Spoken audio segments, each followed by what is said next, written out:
What's going on, everybody? Welcome back to another cool episode of GoSimcha, the podcast. This week, we're kicking it off with a very special guest. You might have seen him going viral on some of the major Instagram accounts right around Pesach time.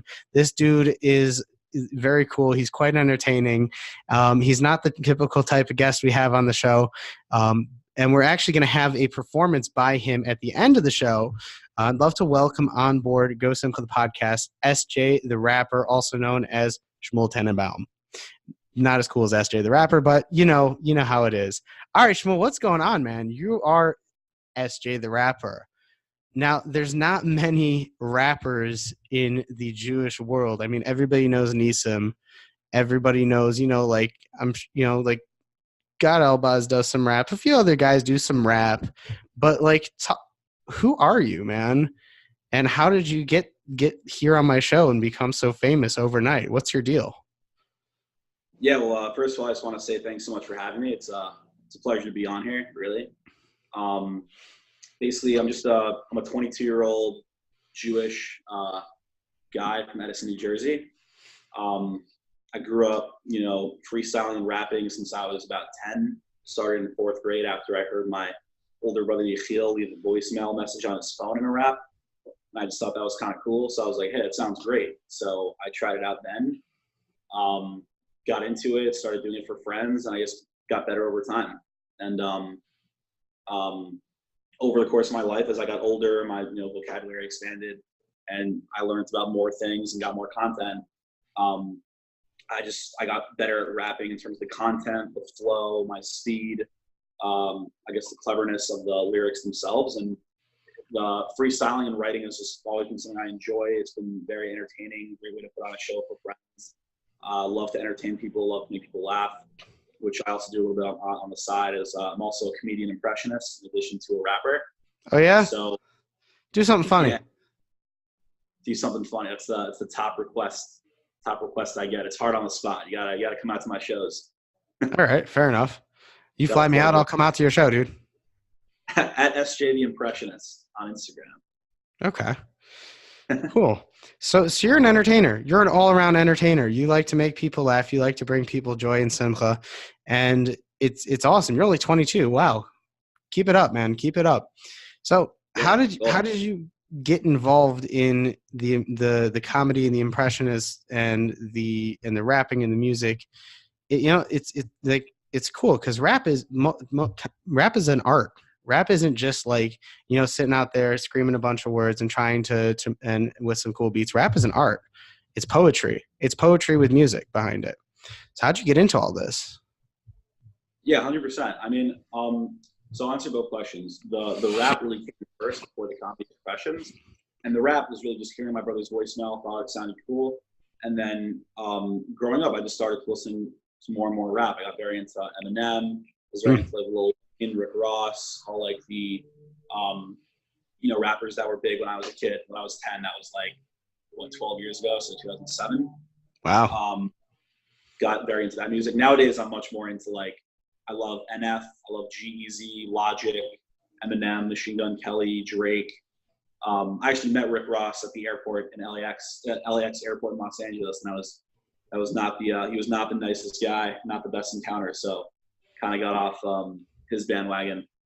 But yeah, I've always loved rap, love listening to rap, love the beats. I love how it makes you feel as a listener. I feel like as a listener of rap, you get very into it, it pumps you up. And I just try to take that same energy, that same flow, and the same effect that great rap music has on people. And as a Jewish, religious Orthodox rapper, I just want to take that energy but channel it in a way that kind of filters out a lot of the content that's out there nowadays that's not the best for maybe kids or people who don't necessarily want to listen to a lot of the, for lack of a better word, the garbage that's out there nowadays. Well, it's interesting. It's interesting because it's true exactly what you're saying. Rap, in the genre of rap music, there's a lot major focus, on a lot of negativity, a lot of negative themes, and a lot of things that kind of bring you down. But at the same time, it's the beats and the music and the lyrics. And as a Jew, as a Jewish rapper, as someone in this space, you have the ability, like you said, to take that and elevate it and put a positive spin on it, and take those same beats and that same music, those same notes, and elevate it with sparks of kedusha and put in that positivity on that. Now I heard your rap. I saw your video on Instagram, and I was like, man, this guy is so cool, right?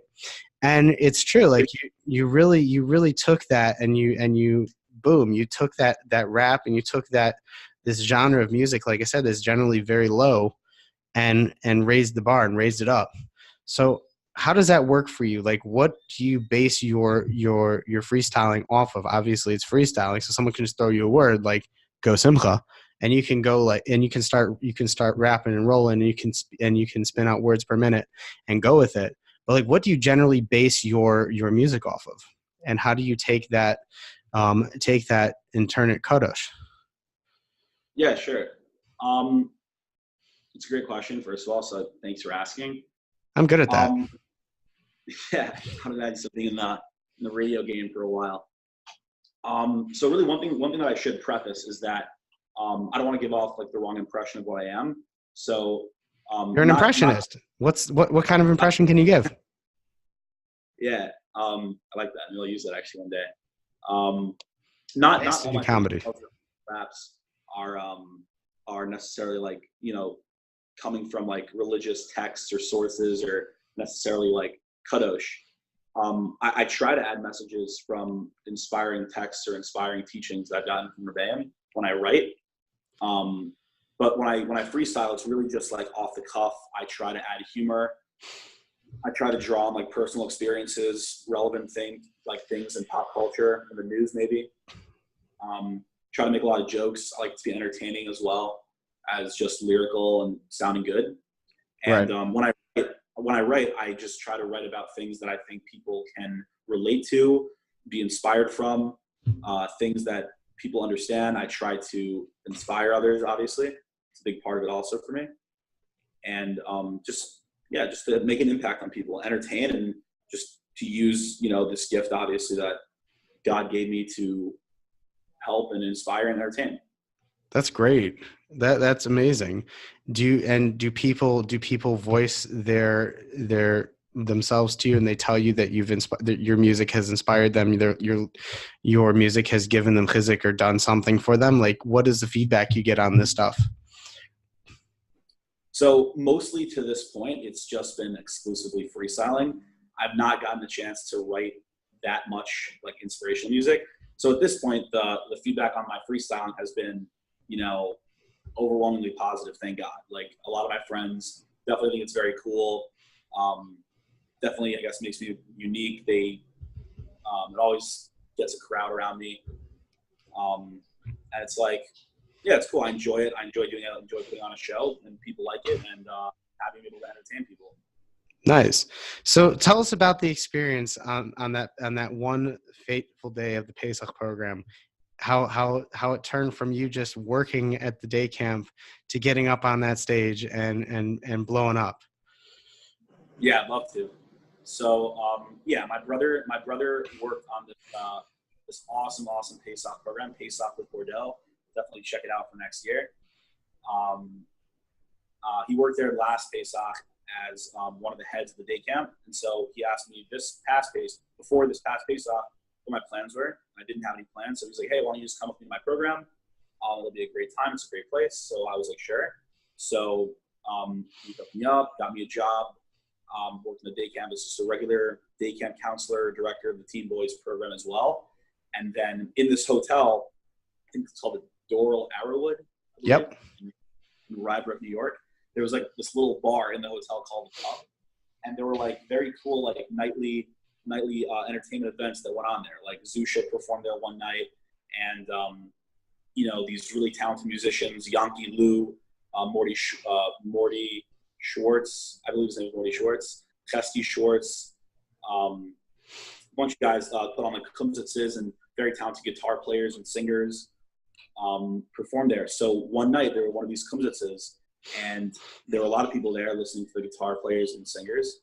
And towards the latter end of the night, as people started leaving, I just went up to the drummer and I figured, like, why not? You know, had a few drinks, I was feeling good, and I just said, hey, do you guys mind if I rap a little bit with you? And you know, the drummer Chesky Shorts was super nice, and the singer and guitar player was Yankee Lou at the time, and they were both super welcoming. They were very excited about it. They're like, yeah, for sure, come on up, like, you rap, that's awesome. So I got up there, and we just spit fire, and we just, you know, it was a little different because, you know, I don't usually rap over guitar and drums.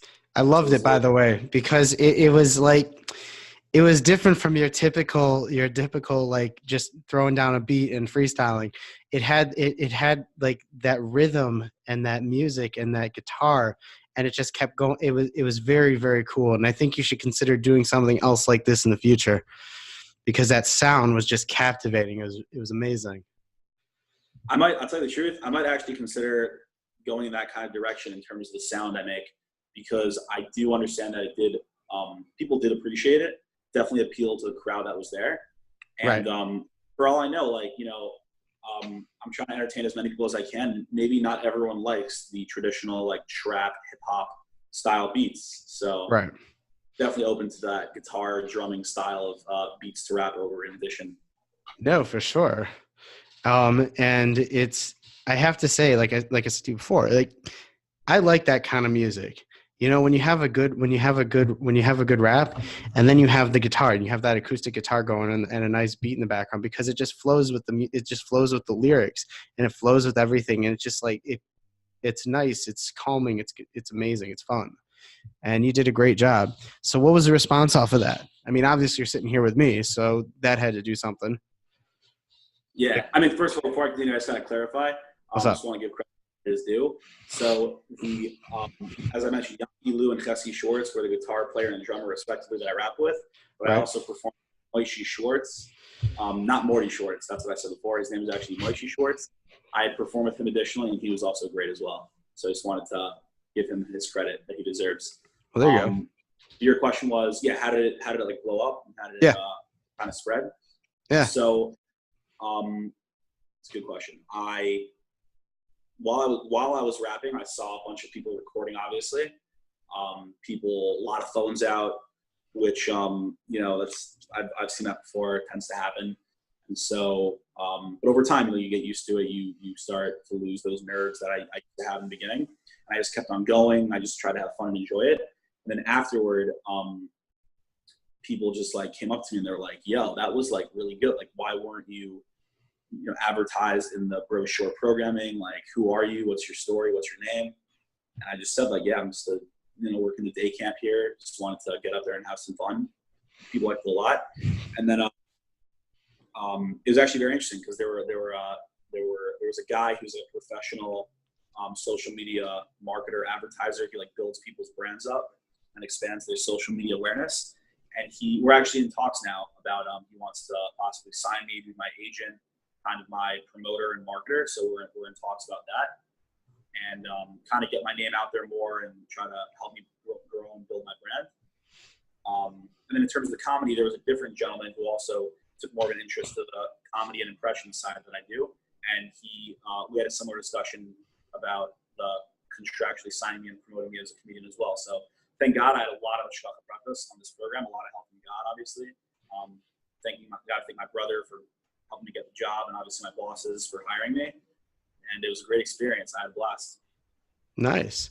So now we're going to switch gears here for a minute and talk about you as the entertainer and the performer and what you do. So it seems like you also go out there and you entertain people at parties and events, and people like you, and people, you bring a nice vibe to that simcha.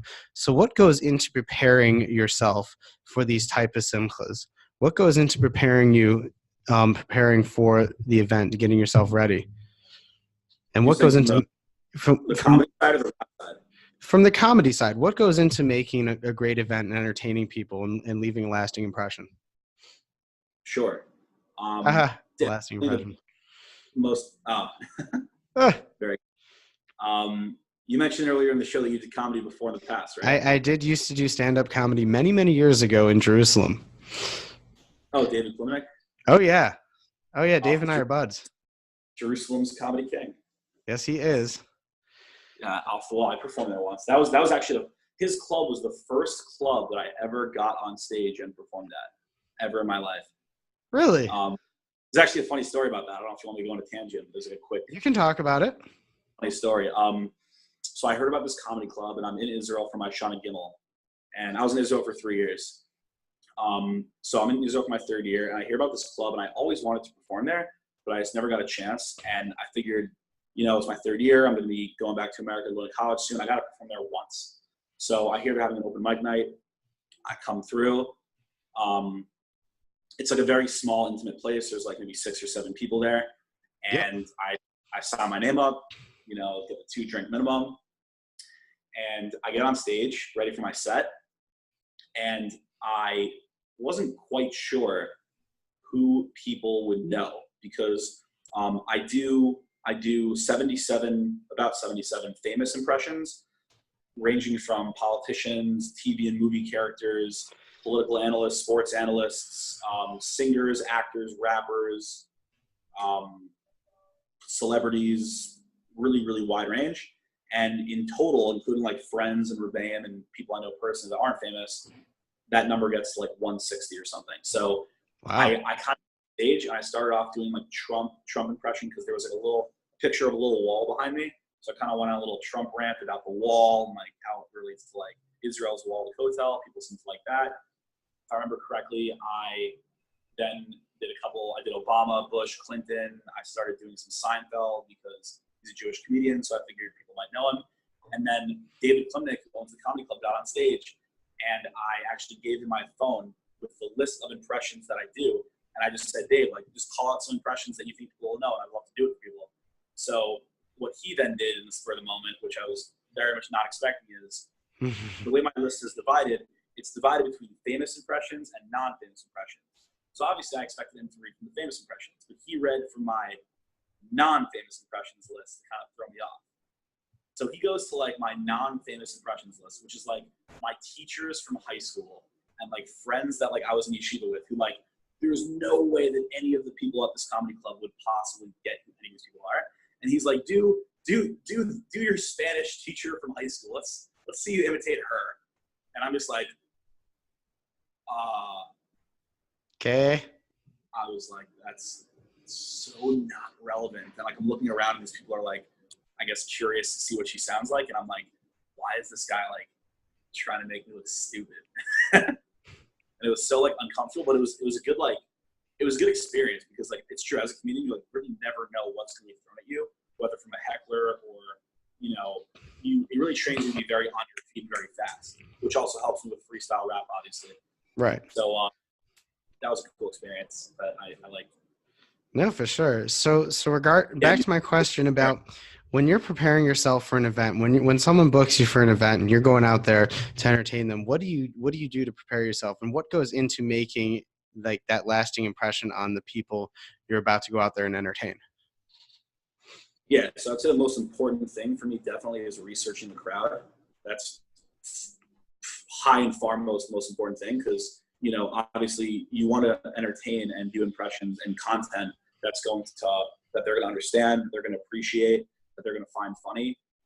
Like, as much as I think that, I have my opinions of which are some of my best impressions and funniest impressions, if the audience doesn't know or doesn't like those impressions, then there's really no point in doing that. So I try to ask, what's the age range of the crowd? What's the overall like religious feel of the crowd? Political, financial, socioeconomic. I really try to do as much research as I can and write my content kind of around that. Like I had so much, like it was so funny at this Pesach with Bordeaux program. The overall crowd was like a more, it was like a wealthier, more right-wing, Flatbush, Five Towns crowd. And so like everyone had like really nice suits, black hats, like that kind of crowd. And I was really not used to that because I come from like more of a modern Orthodox background. And so over Pesach, I was writing down so much material just from like conversations I overheard people say to like things that I saw going on. Like I could share with you some jokes. Like it was just so funny. It was like Share a joke with us.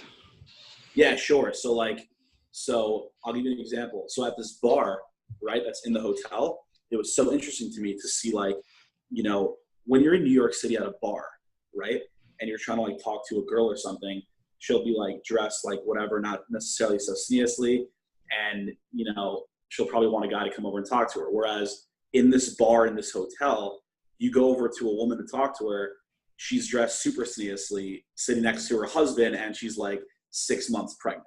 So it was like the weirdest dynamic and change of environment I've seen. It was like so strange, but it was cool because like I saw, like, you know, people that are more religious and I can still chill out. They can still hang out at bars and like, you know, have a good time and relax and like, you know, do it in like a kosher way and not, you know, sacrificing values. So it was very cool. That's what it's all about. It's all about taking something and bringing that to another level of kosher and kaddish. And, you know, like I said, you know, with your comedy and with you have a very unique gift that you're able to go out there and entertain people and be sameach people. And you're able to take what you do, something that is a very well-known craft in the secular world, and bring it down to this level and really turn it into something that that we can all relate to and really make it kosher. And it's really cool. And it's even cooler that, and it's even harder probably because nowadays comedy and like, you know, the two things you do, rap and comedy, like I think the name of the game in the secular world is to be as dirty and raunchy and filthy as possible to get as many people to laugh, or you rip on the president. Sure. But with what you do, you actually have to be talented because you have to actually sit down and work on it and understand the types of people you're dealing with, because you can't say chas v'shalom filthy, disgusting things, because that's not gonna go over very well. Am I right? So you really have to be talented and be a chacham when it comes to these types of things in order to get your crowd to react and be able to entertain them. So to go in there and really survey your crowd like you did and get a better understanding of what they're doing, that's probably the key to it all, to putting on an amazing event and putting on an amazing simcha. Yeah, like in addition, like it's actually interesting you just mentioned that, because having to be funny but also like clean, it helps me in, I think, two very important ways. Firstly, it forces me to obviously stay true to like how I was raised and my religious values, but in addition, it also helps me stand out from the crowd and be unique, because as you said before, since so many comics nowadays are just going for the laugh, and comedy nowadays in the secular world is very much, you know, anything goes mentality. People know what the standard regular type of comic sounds and looks like. So for me to come out and try to be clean but also funny and have material that anyone can enjoy, from like a teenager to like a 65-year-old, and everyone can laugh and be entertained, that helps my marketing, and it helps my brand, and it helps like separate me from the crowd. So, you know, 100%. And that's the name. And that's also, you want to be unique. You want to be original, because, you know, everybody's doing what you're doing. Everyone's an entertainer. So if you're not unique and you're not original, then who are you? And it's true. You know, you have to be a kosher comic, to put it lightly.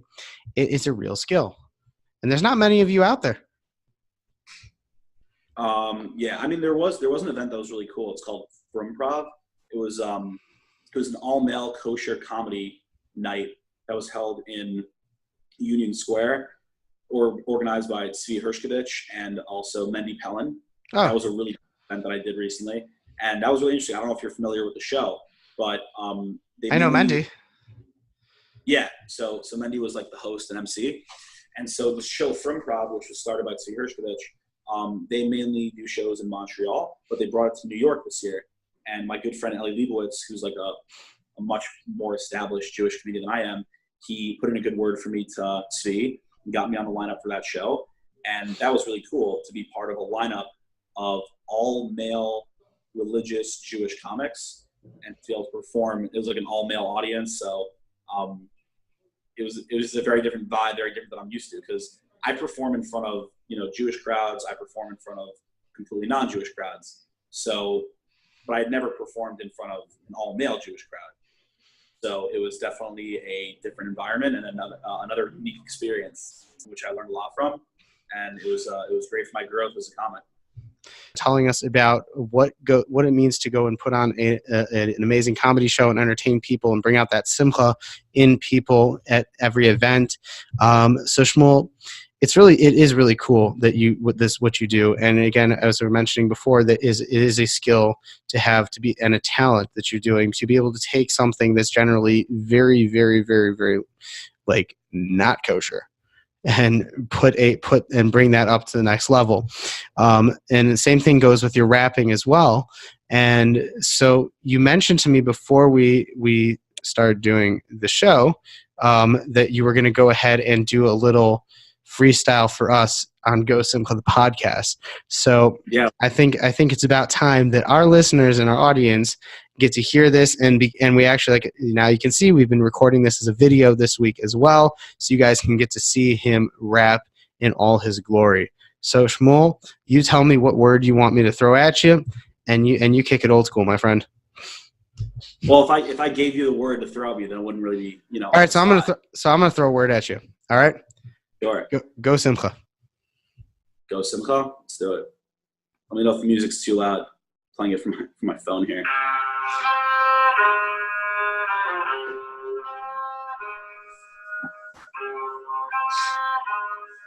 Yeah.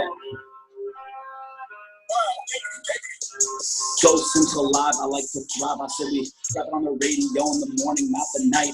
People say, SJ, you can't rap because you Jewish and you white, but I just fight back, I'm rebellious, so I ignite, start the fight. I said, yeah, Zisha Littman, who's the man, he's going for the win, he's Jewish from rap verse, so you know he raps and goes without sin. I'm doing this for all my brethren. When I rap, it's just straight wins.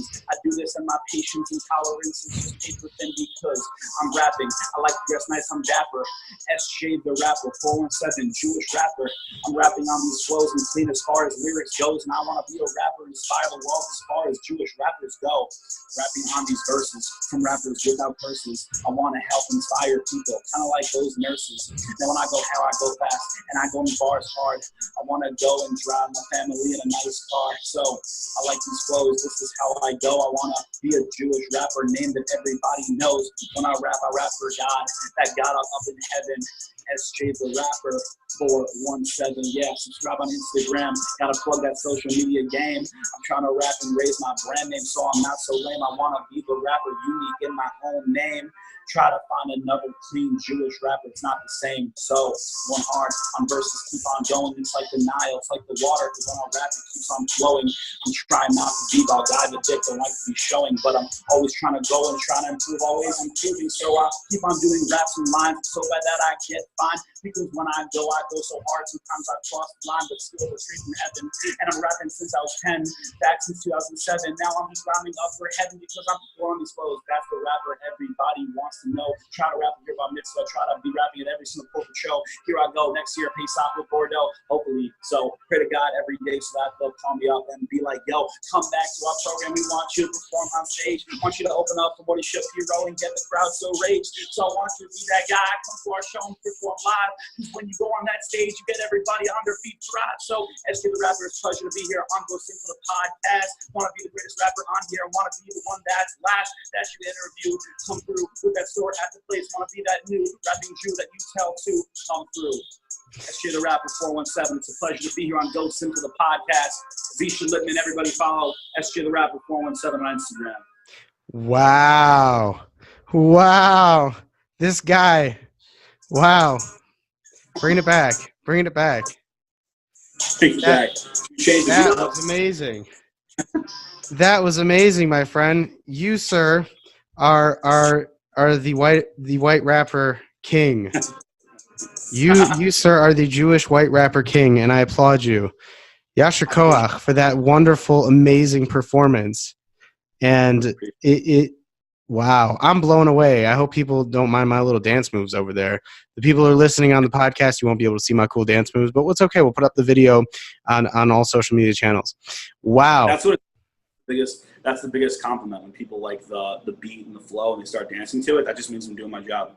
There you go. You saw our world-class entertainer, SJ the Rapper. This was amazing. This was really cool. This is the first time we had a performance here on GoSimcha podcast, and hopefully it won't be the last one. Yeah. My absolute pleasure. I'm glad. I hope people liked it. I'm sure they will. So what does the future hold for SJ the Rapper and Shmuel Tannenbaum the Impressionist? Sure. So, I mean, as the Impressionist, I go by SJ Tannenbaum. As the rapper, it's just, I guess, SJ the Rapper. That's kind of just a technical correction.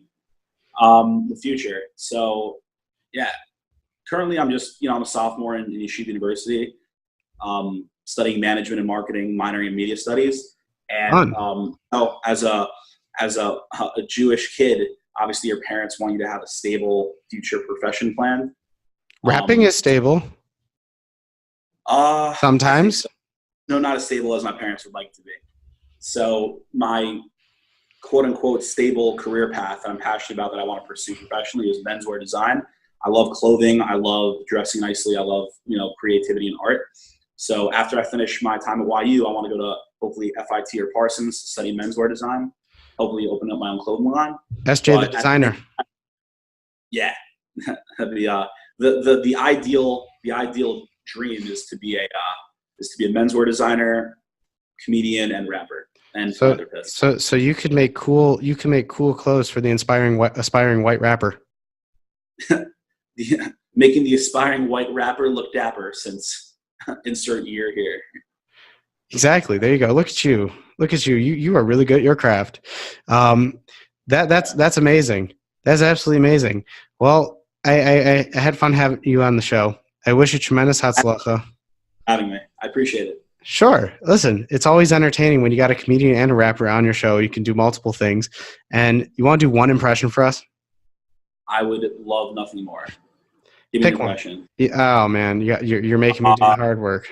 Let's see. I do 12 characters from Family Guy. So I don't know if the viewers know Family Guy so well, but I do a lot from that show.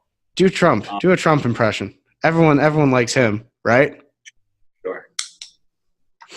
I'll tell you something. I'll make it very clear. I'll make it very personal. I've listened to a lot of shows, a lot of people on the radio, a lot of fantastic, talented individuals. But Zisha, a bit of GoSimcha, the podcast, is the number one. He's tremendous. He's a fantastic individual. Melania and I have actually been on the show countless times. He's wonderful. He's tremendous. He's a huge Baal Chesed. He's wonderful. He's tremendous. And every time we're on the show, we have a fantastic and a tremendous time. It's really quite wonderful. And I'll tell you something else. You think I'm lying, but I'm very credible, actually. We're actually going to buy out GoSimcha, and we're going to name it Go Trump Live. And it's going to be the number one, the most luxurious radio show in the entire world. Huge, and it's going to be a wonderful investment, and it's going to make Jewish radio most of it. My son-in-law Jared's actually Jewish, so he's going to do our social media, he's going to do our marketing, and he's going to make us huge and wonderful. Wow, Mr. President, thanks so much for coming down. Wow, that was great. I appreciate it. He's also Trump, Obama, Bush, and Clinton are my presidential repertoire. You could also do a little bit of Barack. It's unbelievable to be here on GoSimcha, the podcast. When I told my wife and my daughters, Sasha and Malia, we were going to be on the show, and they were just they were in awe. They were like, "Dad, you've never been interviewed on a Jewish radio show." And I said, "That's true, but it can only help the ratings." So. It's wonderful to be here. And it's an absolute pleasure. Well, I'll be. That's great. It's a pleasure to be here. My name's George. I'm a former president of the U of S. And it's a pleasure to be here on GoSimcha, the podcast where we make people rabbis over the radio. It's our mission since Judaism became a thing. Oh my gosh, I'm dying. I'm literally dying here. You're killing me. This is amazing. You are so talented, my friend. You just close up with Bill. You just give that plug. Hillary 2020. Yeah. Make sure to go out. Make sure to vote and be at election day for my wife. Yeah. Wow, you are extremely talented, and I appreciate all the you've brought joy and simcha to me today, and I'm sure our listeners are going to enjoy this as well. It has been a pleasure to have you on the show, SJ the rapper, SJ the impressionist. This guy is going places, and you truly are a barchen by all means of the word barchen. And you should go out there and continue to entertain people and continue to inspire people and light the way for people, and just keep doing your thing, man. And we look forward to hearing good news from you in the future, and to really keep taking your craft to the next level. So thanks so much for joining us on the show this week. It was an absolute trip and a pleasure, and I wish you hatzlacha bracha and only good things. Same to you, my friend. Same to you. Thanks so much for having me on the show. I had a blast. For sure. All the best. Kal tov. Thank you.